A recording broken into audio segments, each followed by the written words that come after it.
चली साहब आ गए राउर शांति नगर कॉलोनी। एक मिनट रुक तनी, पहले हमरा जांचे दे कि यह शांति नगर होखे कि ना। हमरा मालूम बा कि रिक्शा वाला बहुत चालू होलन, रिक्शा से ज्यादा आदमी के घुमावेलन। घर में आ जाइए। ठीक है एने आप एक एकरा बदले रहे तू। ना ना भाई साहब, हमार मतलब ये रहे कि अरे भाई गल बाहर में, पहले ये बताओ एक एकरा बदले रहे तू। ना ना देखिए नाराज मत होई, सुनिए भाई साहब, सर हम ये पता। अरे पता गल तेल लेवे, पहले ये बताओ एक एकरा बदले रहे तू। अरे रवुए के ही बोल ली है, गलती हो गई, माफ कर दी। पता बता दी। अरे ससुर, पटना में आके ते रंगदारी से पता पूछबे हैं? चल निकल जो पतली गली से, चल निकल। रंगदारी से पता पूछे, जब पता पूछे पर तबड़ाक मिले लगा। अब तनी संभार के पूछे के पड़ी। इना भाई साहब हम भाई साहब को करनी है, हम ए ना कहनी है। क्या बात बा? ना हमरा ही पूछे के रहे कि शांति नगर कॉलोनी कहाँ बा। भाई साहब ये चुटकुला ना, हम तो पूछनी है कि शांति नगर कहाँ बा। शांति नगर में ही शांति नगर के पता पूछे ताड़ा। ये शांति नगर कैसे हो सकेला यार, यहाँ तो बड़ा शांति बा। चल भाई कंफर्म हो गई है, शांति नगर कॉलोनी बा। तू फूट है जैसे का बात करत आनी साहब? पैसा? अबे कैसन पैसा? अबे तोरा 50 रुपए के नोट देनी है, जब तू हमरा बतैली कि शांति नगर कॉलोनी। का साहब काहे झूठ बोल रहल बानी? कहिया पैसा दे? हम झूठ बोलता नहीं का, अपन पॉकेट चेक कर, जे ओकरा में 50 के नोट निकल जाए तो हमारा। अरे साहब भोरे से सांझ तकले रिक्शा चलावत आनी ता पॉकेट में 50 के नोट पर आवे करी ना। वह 50 में से अपन पैसा काट, बाकी पैसा हमरा वापस कर। का बात करत आनी साहब? का बुझात नहीं क्या हमार बात? अबे पुलिस के बुलाए ना तो सब बुझा जाई। ठीक बा साहब, जात आनी, रउआ के याद रखब। बाकी रियो सुनली साहब, रउआ हमरा के भी याद रखबा। जा हमरा याद रखिया। लोग बेकारे में कहलन कि शहर के रिक्शा वाला बड़ा सयाना होवेला, बाकी हम तो उनको बाप निकलनी। अबे सलमान भाई के फोन। हमार मोबाइल कहाँ गई? हमार मोबाइल बुझाता रिक्शा में छूट गई। तू तो गई। फोन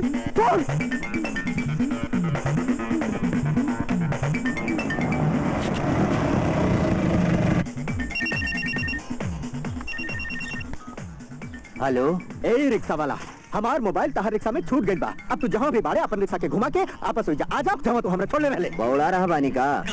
ई है मोबाइल खातिर तो हम अपन 50 रुपया छोड़ देनी। देखिए भाई साहब, हमार मोबाइल वापस करके हम लोगों को 50 के बदले 100 रुपया दे दे यार। देखा, अबे हम आता ना सकीला, आखिर फ्री में एगो एडवांस देता का एगो नया मोबाइल खरीद ला। देखिए भाई साहब, hello hello hello hello hello, काट देना यार। हमार बाइक कहाँ गई? हमार बाइक कहाँ गई? इधर रख ले रहे। भाई साहब हमार बाइक के ले लो, सीधा रख ले यार। का बैग ओइजा रखल रहे? हाँ। ताई समझला गए मतलब भाई साहब ई अशांति नगर कॉलोनी बा। हाँ? यहाँ सब चीज गायब हो जाला। शांति नगर? शांति नगर कॉलोनी ना बा ना, ये अशांति नगर कॉलोनी बा। ताई एड्रेस बताई तो नहीं। 502 यार हमरा नहीं के मालूम। चला 2 रुपया दा। ला 2 रुपया मांगनी है, छुट्टा दा। हमारे पास छुट्टा नहीं थे भाई साहब, कहूँ से करा के लिया वाला यार। अरे तोरा ला दुकान छोड़ के बाहर जाए। एक काम कराता नहीं, पैसा के बदले तोरा कुछ और ही देता नहीं। देखा यार, कोनो ऐसा नहीं चीज दे जो हमारे काम आ सके। रुका, ये देखला, ये का है? अरे ये छोट छोट छाता बा, जे बड़का बड़का तूफान से बचाई। जा ऐस करा, जा जा। शहर बहुत मगा आम तो मिलेला भान, चल छाता तो मिल गई, तूफान की खुजल जा। अरे शीतल, कैसे आवे के मिल बा? हम घर के चाबी देवे आइल बानी, हम तनी बाहर जाता नहीं। आकाश के आयला पर उनके दे दी। हाँ आज तो हम लोग बाहर जा रहल बानी, आज हमार बहन की बेटी के छीका बा।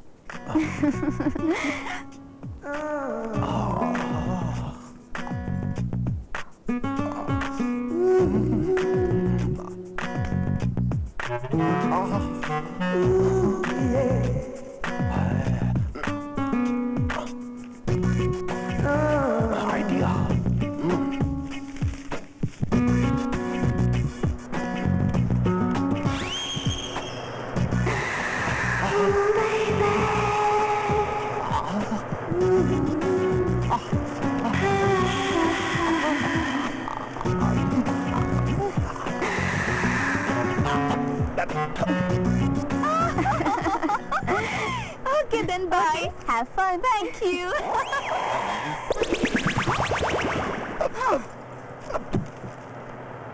अब तक ले रहुआ तैयार नहीं की होनी एजा बैठल बैठल दोसर की जोरों की ताकत आनी हम ओकरा कहा ताकत रहनी हा हम तो समाचार पत्र पढ़त रहनी हा अच्छा ताई पंखा तहरा हवा देवे खातिर रह के कोनो दोसर की ए पंखो तारे लेखा पुरान हो गइल बा अपने ही से घूम जाला तो पंखा के बात कराता नहीं तू तो माधुरी दीक्षित बाड़ू जल्दी से तैयार हो जाए जाए के बा ये एगो हमार जोरू हा बासी दाल जैसन भगवान करे कोनो टरक के नीचे आके मर जावे तब मंदिर में 4-4 गो नारियल चढ़ाई अरे मरा काहे नहीं खेई ये सीसी कहाँ गायब ए हो भाई गई? साहब ये ला लिस्ट और फटाफट हमारा सामान पैक कीदा।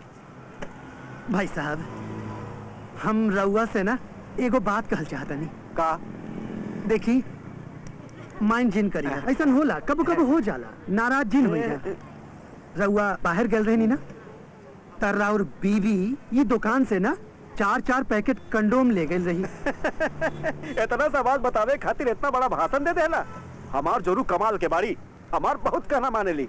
अब देखा जब हम जात रहनी है ना तो हम ओकरा के बोलले रहनी कि आजकल एड्स बहुत फैलल बा ऐसे कंडोम इस्तेमाल करिया। अब देखा यार एक पैकेट के बजाय 4-4 गो पैकेट ले गई है बहुत नटखट बिया के हमार जोरू। हाँ? हैं?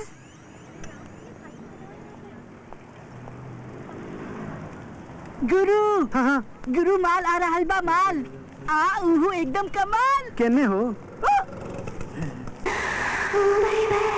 भौजी प्रणाम जी नमस्ते जी कुछ भी सिंह जी कहीं जी का दी रहुआ के भौजी खातिर तो सौंसे दुकानें फ्री बाजी आज तो हम कुछ ले देना बाकी ई चाबी दे दे आइल बानी आकाश के आइला पर उनकरा के दे दे प्लीज भौजी दरअसल में हमारे दोस्त के ना एक्सीडेंट हो गइल बा तो हम दुकान बंद करके वैसे जाता नहीं तो हम चाबी लेकर का करब जी ओह कोनो बात नहीं खे हम गौरव जी के दे देतानी जी जरूर जी ठीक बा बाय बाय जी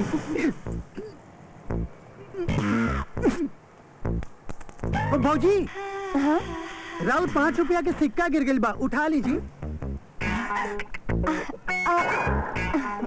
ई हमार ना है और ई कोनो की होई ऐसन करी के अपना ही रख ली ई बार दर्शन न भइल गुरु हाँ, ये 5 रुपये वाला टेरिक बहुत पुरान हो गए कौनो नया टेरिक सोचा कौनो मजा नहीं खे आवत वो चुप कर हाथी के पुत्र एगो तो भौजी हमरा के धोखा दे दिलन और तू हमार दिमाग चाटो तोरा चला जा सिक्का उठा के लावा जा भौजाई तो इंटेलिजेंट बाड़ी अरे का कहत रहे यार का बात बा ओ ओ अरे भाऊजी हाय गौरव भाऊजी फोन करे का बा ना ना हम तनी बाहर जाता नहीं चाबी देवे आयल रहनी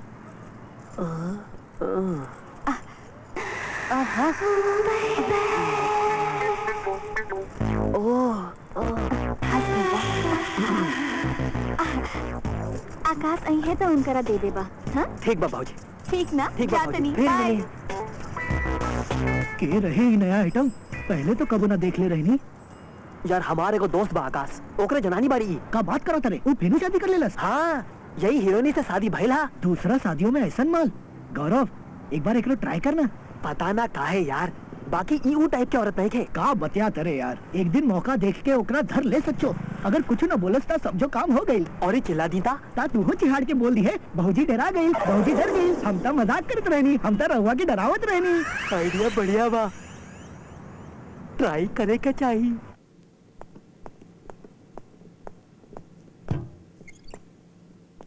का बात बा आकाश 9 बज गई घर ना चल बा का नहीं यार तुझा हम बाद में आ जाए सब ठीक बानू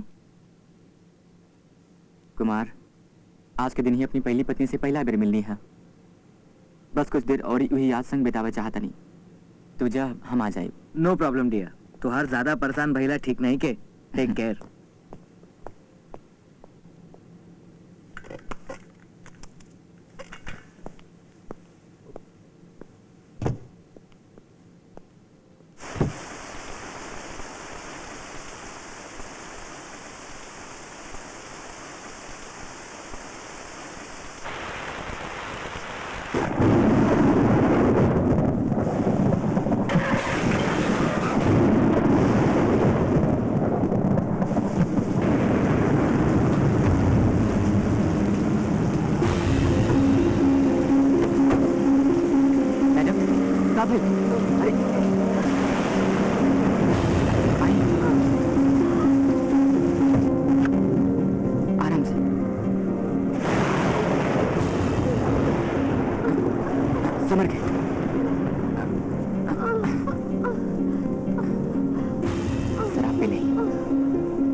मैडम राव ठीक बा? अरे यार ये तो कुछ बोलू ना रहल बानी। देखा तनी गाड़ी में कोनो पता मिल जावे।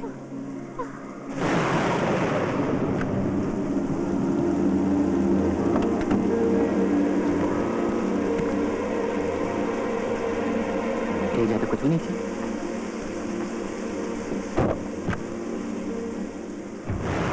अरे कहाँ चली गई? कहाँ मुसीबत ले लेनी यार। अरे ये तो बेडरूम में जाके सुत गई नहीं।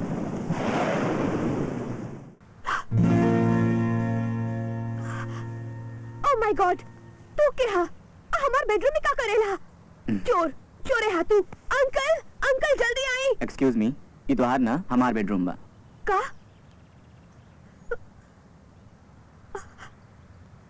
तब फिर हम यहाँ कैसे? तू कल रात नशा के हालत में अपन गाड़ी हमारे कंपाउंड के दीवार में ठोक देला।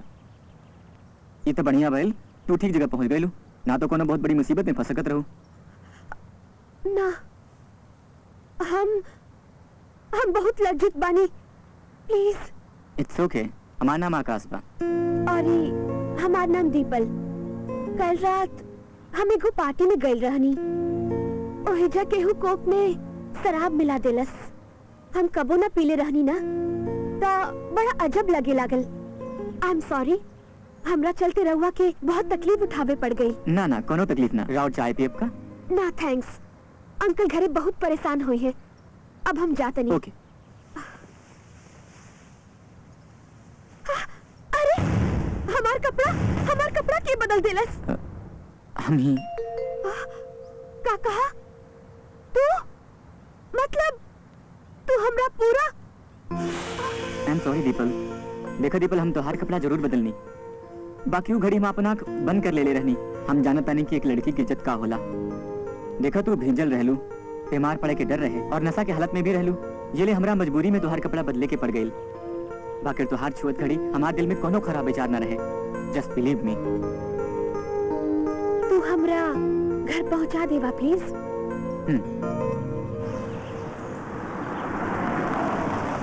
कहवा चल गई लड़की, परेशान कर देले बाड़ी। कुछ बुझात नहीं के कहाँ गई हुई। अंकल दीपल हमार बेटी, कहवा रहलू तो रात भर? हम कितना परेशान रहली। और तोहर मोबाइल कहाँ बा? काम काहे नहीं के करत?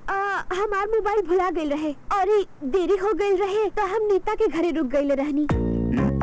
अंकल ये नीता के भाई आकाश बाड़न। आकाश ये हमार अंकल बाड़न। हाय आकाश। हाय। नीता से तो हम कई बार मिल चुकनी है, बाकी तोहरा से पहली बार मिला तानी। हाँ जी। आकाश अंकल हमरा के बचपन से पाल पोस के बड़ा कैले बाड़न। काहे कि जब हम 5 बरस के रहनी तभी हमार मम्मी डैडी एगो एक्सीडेंट में गुजर गईलन और तब से आज तक ले यही हमार माई बाप दोनों बाड़न। दीपल बेटी छोड़ा ना, अब तू कहाँ ही पुराना बात के लेकर बैठ गई लू। अच्छा आकाश ये बतावा कि तोहर बाबूजी की तबीयत कैसन बा? कुछ बोली? He's fine. अब कहाँ बाड़न? जॉगिंग पर गई बड़न। What? 15 दिन पहले हार्ट अटैक आयल रहे और वो जॉगिंग करते बाड़न? का हार्ट अटैक? वो जॉगिंग थेरेपी एगो नया थेरेपी आई बा अंकल। हार्ट अटैक में जॉगिंग? ये नया इलाज के बारे में तो हम कब्बो सुनबो ना कहीं हा।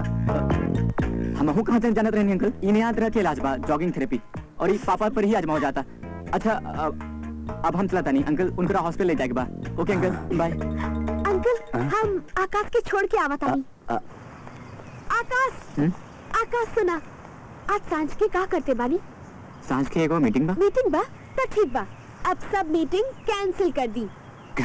काहे कि आज सांझ तोहार मीटिंग हमार साथ बा। सांझ के ठीक 8 बजे मैकडॉनल्ड के कॉफी शॉप में पहुंच जाइहा।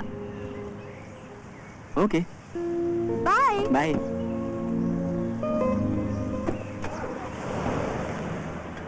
आव साला जल्दी सन आव, नाटक ऐसन करब हम की देखिया 2 लाख रुपया तो लइये ले। अरे पीके अरे हमार दोस्त तू कहाँ चल गए रहिल? हम कबला तोहार इंतजार करत रहिला। लेकिन तू रोत काहे बानी?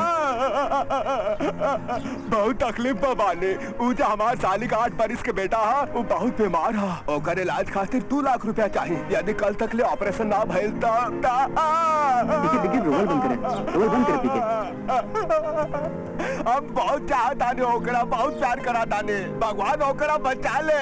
ओकर बदला हमार जिंदगी चाहे तो ले ले, तोहार जिंदगी ले ले, पड़ोसी का जिंदगी ले ले, बाकी ओकरा बचा ले। देखा ठीक बात है, तू रोल बंद करा। हम अबे 2 लाख रुपए के इंतजाम कहूं से करत नहीं। तो हाँ तकलीफ हमार तकलीफ बा, ठीक बा? थैंक यू दोस्त, अब थैंक रोल यू। बंद करा। गिन ले, पूरा 2 लाख रुपया बा। इमरजेंसी में पैसा दे रहल बानी, खाली 10% ब्याज ले।